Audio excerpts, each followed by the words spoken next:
Shalom, everybody. I want to thank the Medina's family for opening the house. We have our regular Tuesday class, Halacha, Jewish Halacha. We're going to talk today, Be'ezrat Hashem, about laws of Chanukah, where to place your Chanukiah. Some people putting it on the floor, which is a big mistake. This is no good. Some people putting it very, very high, no good. What about people that wants to go to the Bet Knesset, to the shul, to listen to the Gabbai or the rabbi lighting the candles, and they think that they fulfill the mitzvah by doing that? Big problem. That's not going to work. So, Be'ezrat Hashem, today we're going to talk about that, and the next part of the class, the next video, the next broadcasting will be very interesting today. We ask a beautiful question. Who will not greet the Shekhinah? You'll be surprised. Who will not greet the Holy Shekhinah? Baruch atah Adonai Eloheinu melech haolam she'akol nihya b'dvaro. Shekhinah is the holy power from Hashem. It's like saying Hashem. It's a holy power from God. When there's a place with Kedusha, with holiness, the Shekhinah is there. It's like God dwelling there. You have a blessing. You have a lot of so how should I call it? Great energy that comes from God Himself. It's called Shekhinah. Okay, where one should place in a proper position, proper position of Hanukkah lights.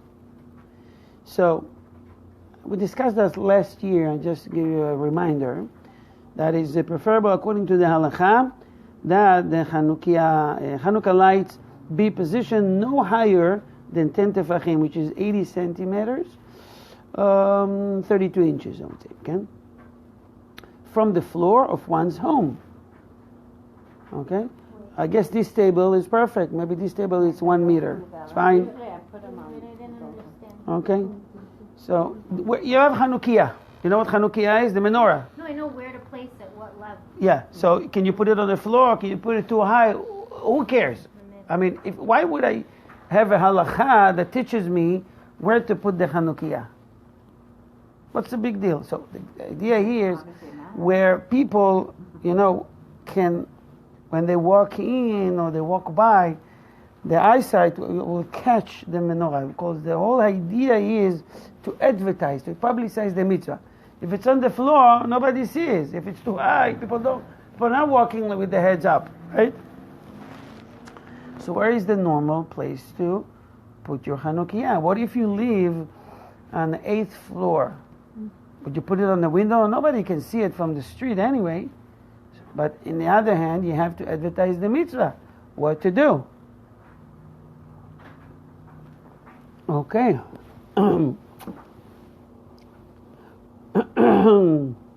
So the Halacha says that's the perfect place to put it. I would say 1 meter above the floor.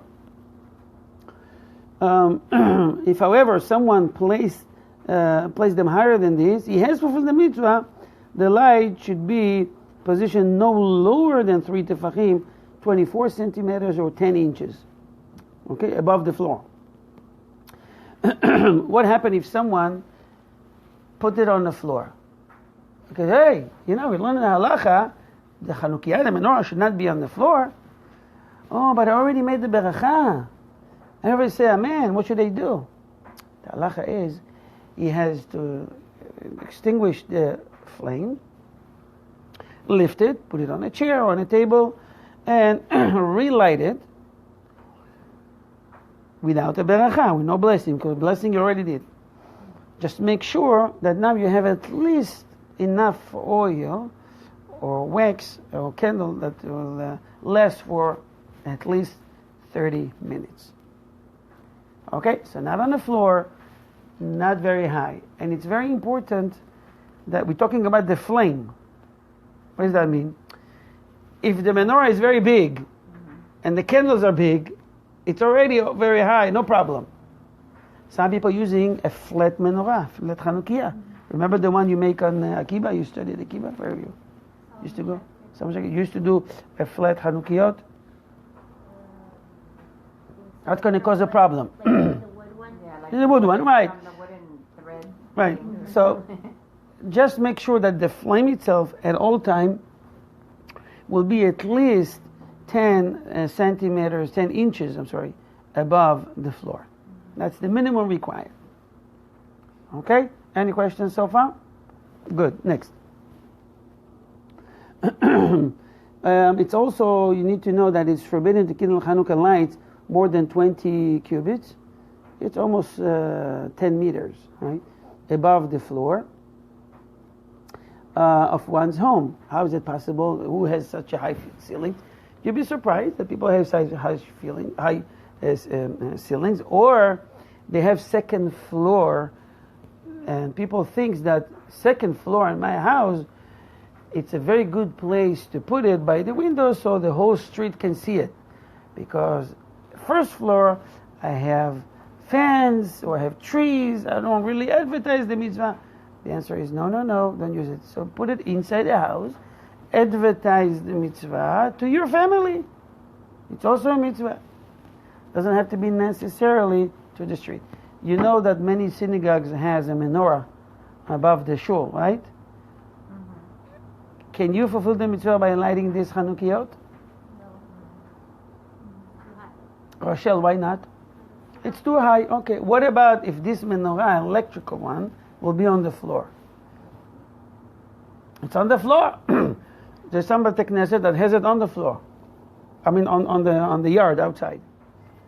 It's not too high. You can reachable. You can touch it in your hand. I got The light bulb. I'm not sure what you use. Maybe the one they have on the grass. Yeah, something like that. Tom has one. Or maybe Tam. Okay. Can you fulfill the mitzvah with that? The answer is absolutely not. It has to be oil or wax. That's it. So why they do it? Just to advertise the event. Yeah. Or to remind everybody today is the third day, today is the fifth day, today is the seventh day. You see, you count the numbers of candles without the shamash. Oh, I have to go home to light the candle. That's it. You don't fulfill the mitzvah by, there is no bracha should be said. Comprende? Good. L'chaim. Okay.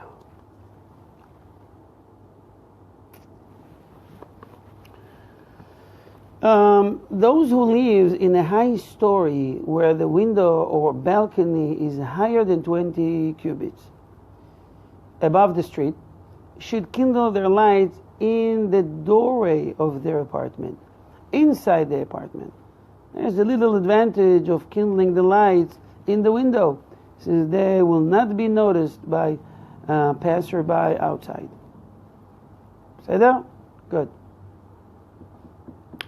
The Shulchan Aruch wrote that it's a great mitzvah to place it outside.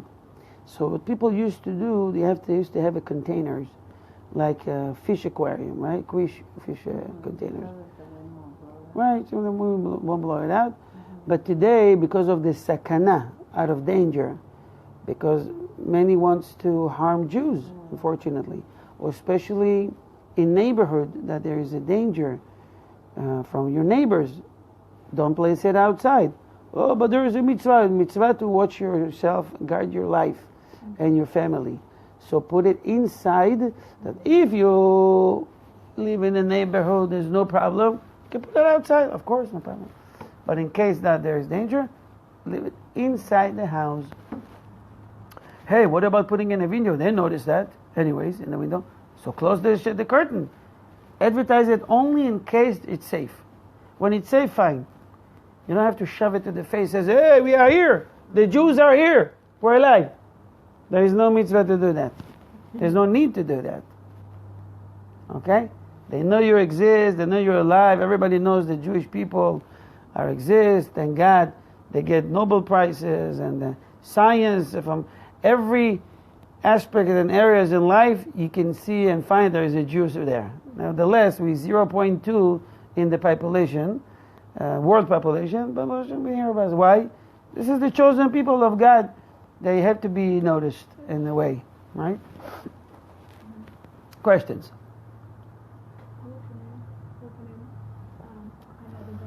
Okay. Some people have two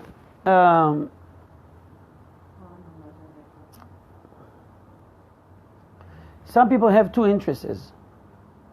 Okay? And what you should do? You have to put in both places. Here is a public area and there's a public area. If one interest just is just toward the parking lot, that's not considered as a place to advertise. But if you live in a street that both sides of the house facing Main Street, then you need to put in both sides. Okay?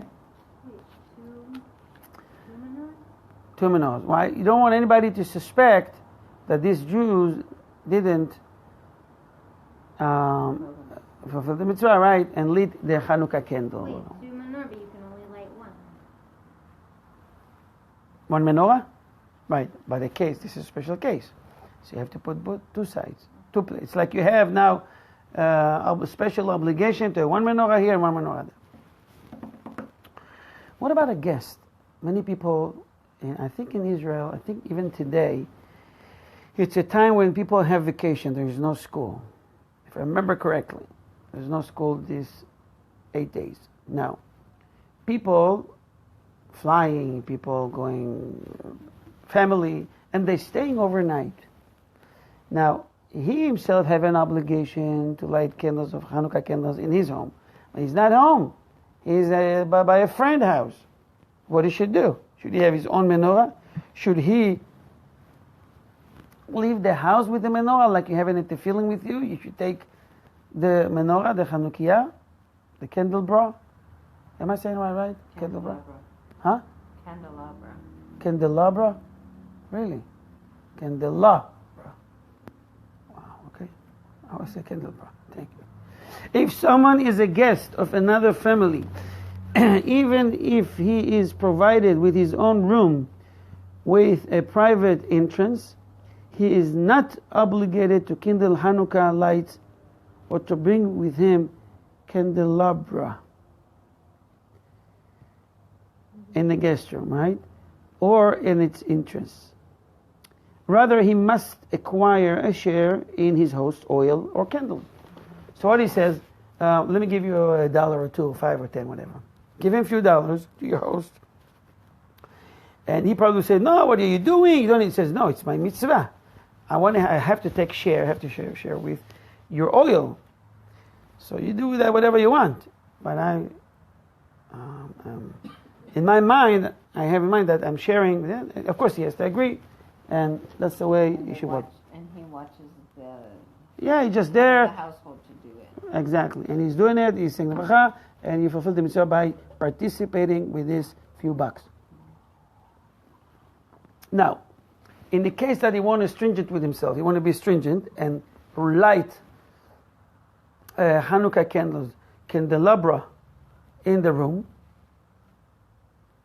can he do that? Halacha, yes, he can. With a beracha or without a beracha? With no beracha.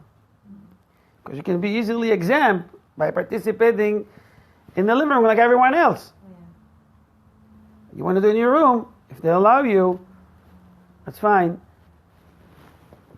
You just do it with them. Yeah. What about if the head of the household decides like the one for that day or the one for those days, and then lets him can somebody else also light the other? He can appoint anybody. He can appoint anybody to do that. As long as he lights the one for that day. Yeah, because it says ner ish uveito. Every house should have a candelabra. I like this word. A menorah Chanukah. So what does that mean? I mean, you are the head of the household. You should not sell your mitzvot so cheaply. Mitzvah, it's a great mitzvah to light Chanukah candles. Take advantage. Do it. Mm-hmm. You're bringing light to the house. Why to give it to someone else? Mm-hmm. Your wife's doing the Ner Shabbat every Shabbat. Yeah. You do every Hanukkah. You have 8 days a year and you give it away. Okay, Afit, you with us? Mm-hmm. Good. Any questions? Good. Okay. Now we're going to talk very, very briefly about lighting candles in the Bet Knesset, in the shul. The universally accepted custom is to kindle Hanukkah lights in the synagogue as well as at home in order to enhance the advertising and publicizing of the mitzvah. This is an ancient and sacred custom. But yet, no, you didn't fulfill the mitzvah. You have to do it at home. You should just advertise. This is the only time a year, I think, maybe it's the only time, when a woman can a complete minyan, can be part of a minyan. You're supposed to light candles in the Bet Knesset when you have 10 people. If you have 6 men and 4 women came, boom, you have 10. They complete a minyan. Light the candles. Okay? Very good. So, even, or a child, but normally they don't complete the minyan, they're not part of a minyan. But here, because they have obligation for Hanukkah candles too, to light them, so they're part of the mitzvah. No problem. Even if you have 5 or 4 men and 6 women, doesn't matter. Okay? I don't need to remind you, but we're doing it with a blessing. Same we do it in the Kotel, the Western Wall, and any other places. When you advertise the mitzvah, you do it with a blessing. Okay? Wait, if you do it in the synagogue with the blessing, then you go home after. And you do a blessing again. Even the Gabbai himself. Like last week, Shalom, have a you seat. can only do one blessing. So even the Gabbai, it's a good question that Rachel asked, even the Gabbai that did with blessing in the Bet Knesset, he still go home and do it again. Oh, but he did the blessing for that day. No, that was for advertising in the Bet Knesset for the community. Now he has to do it for his home. It's like doing Kiddush. You can do Kiddush in the Bet Knesset, and you can do Kiddush at home. But if you do it at home, then your kid comes home with another one, you have to take it. What do you mean? If you do it, you can do it at home. You're supposed to do it at home when your kids come, not alone. You have to wait till everybody comes. Why? Even if it's late? Even if it's late. If it's late, Let's say I'm at home and it's time, and if you know that but lighting candles is 6 o'clock, 6 p.m. 6 p.m. you'll do it yourself. But if you wait till 9:30, everybody will be there. what if you're by yourself? Okay, hold on. So wait till everybody comes. Yeah. If you're by yourself, do it as soon as you get home. The idea is to advertise when people pass by. They go home. People go home after work around 5, 6. If you do it after 9, it's going to be advertising to yourself only. So if you're alone, single, have the obligation to light candles by themselves, for themselves. If they're living in an apartment, they're paying rent, which means that they are have their own responsibility and that they're not dependent on anyone else. Okay? People in yeshiva or the people that go, the soldiers or people that live in dormitories, they don't have to light any candles. Why? Because they're relying on their parents at home. So their parents of the soldiers or the yeshiva or the dormitory boys or girls, they do it there. Okay? They're relying on their parents at home. Okay? Any more questions? Good. So we've learned that candles at the Bet Knesset for Hanukkah, it's good, it's nice to advertise the mitzvah, but you still have to go home to do it with a blessing. What about going to a party? Many people have a mistake, think that, tonight we don't have to light candles. Why? Because the kids have a party in school, or we're going to someone else's home. We have a mitzvah dinner. We have a Hanukkah dinner at my parents' house, friends / family, whatever. It doesn't matter. As long as you go home after that to sleep at your home, you have your responsibility to lit the candles at your home. So it's preferable that you do Hanukkah lights before you leave. Stay there for at least 30 minutes and then leave. If it's a problem, it's okay. Go to the dinner, school activity, whatever, and everybody comes back, then you do it. Just manage your time wisely, according to your needs, okay? But it's very important that you have Chanukah every day on Chanukah of the of this holiday, of these special days. Okay? Don't rely on anything. And by the way, those who watch us can send me questions, like someone asks from time to time, and answering while I'm reading your questions on this live broadcast. Thank you. עכשיו, we have, I think, 5 more minutes. Bye, bye, bye, bye. Okay. I'm going to skip to...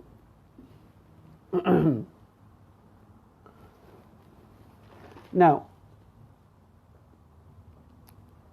what about Chanukah candles that a little child wants to light? It says, the father will do the blessings, and the child says, let me light the candles, the Chanukah candles. Can you do that? He can hold the father's hand while he's doing it. Right. It's kind of like asking the father, Abba, let me do Kiddush. You don't have any obligation yet. So what you can do is you do the blessing over the Chanukah. Baruch atah Hashem Eloheinu melech haolam asher kiddushanu mitzvotav v'tzivanu lehadlik ner Chanukah. Don't answer Amen. It's a mistake we've learned. You answer Amen because saying Amen, it's like 2 alifs. Amen. Maze Amen. So answer Amen, and your child can hold your hand, or it's also a hazard. It's a safety. It's a fire. Let them hold your hand, and together you light the Chanukah. It's fine. If you insist, you want to teach him to do that, at least do one first candle, and he can do the rest. The shamash, give it the shamash. You have to improvise. Okay? It's very important that the kids will participate. This is how they learn the Jewish holidays. It's a great mitzvah. They're all excited about it, by the way.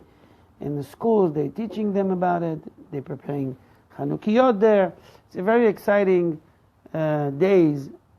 And it's also at times of joy.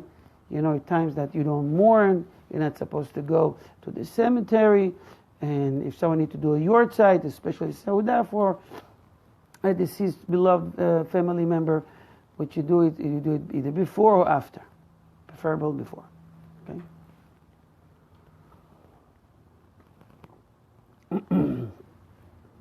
In the Bet Knesset, we conclude with saying that we're lighting candles also in the morning. Why we do it in the morning? In the morning, it's to advertise the mitzvah again. How many candles? Like you did last night. If you did 4 at night, in the morning you do 4. You can only switch to 5 in the next evening. Every evening you add 1 more. So if you did at night 3, that morning, the following morning you would do 3. In the Bet Knesset, not at home. Only in the Bet Knesset. Okay?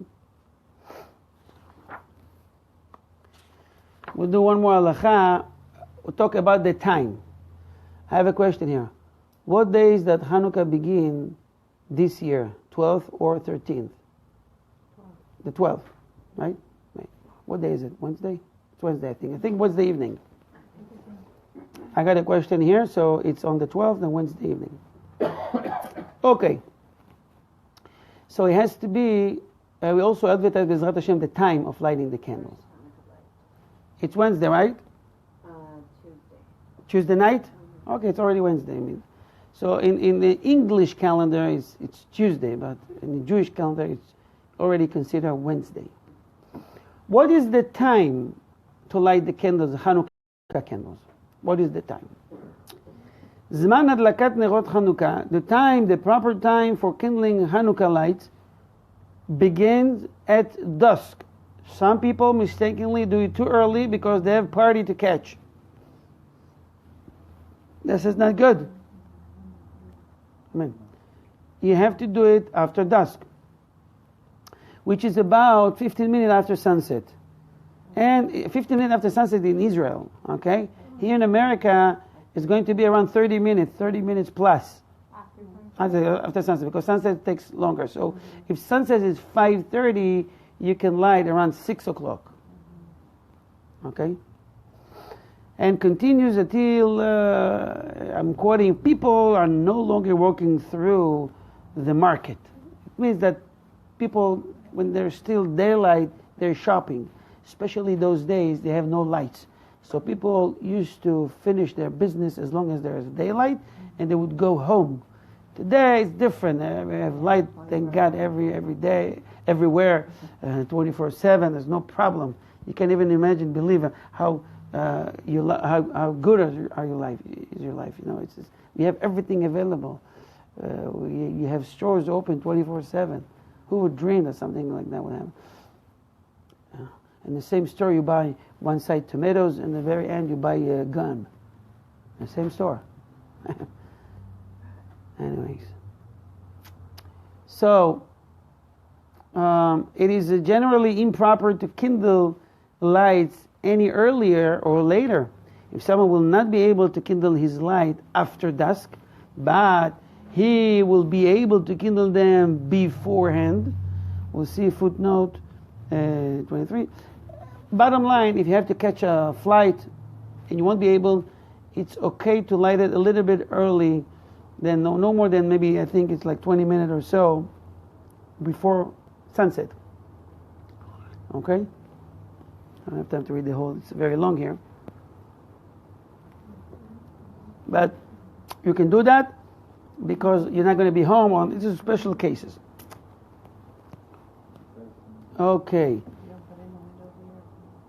You can try, and I think you're going to have some issues with TSA. Okay, let's conclude with one more halacha for today. What time is it? Okay. Now, the question I get every year is the following. Rabbi, should we eat before lighting candles, Chanukah candles, or should we eat after? And what's the difference? Who cares if you eat before or after? Well, it depends, because what is more important, to have dinner or to do the Chanukah candles on time? You don't want to miss the time, but on the other hand, everybody's hungry. We can't really wait till 9, till Abba is coming. Everybody's very hungry, so we can light and we can eat before. What's the case? So the Halacha says the following. It is forbidden to eat a meal in the evenings of Chanukah until one has fulfilled the mitzvah of kindling Chanukah lights. The main concern is that people will eat and they'll forget about lighting candles. It happens all the time. Especially when you have a heavy meal, you drink a glass of wine here and there, you go to sleep, you wake up in the morning, you miss the mitzvah. Okay?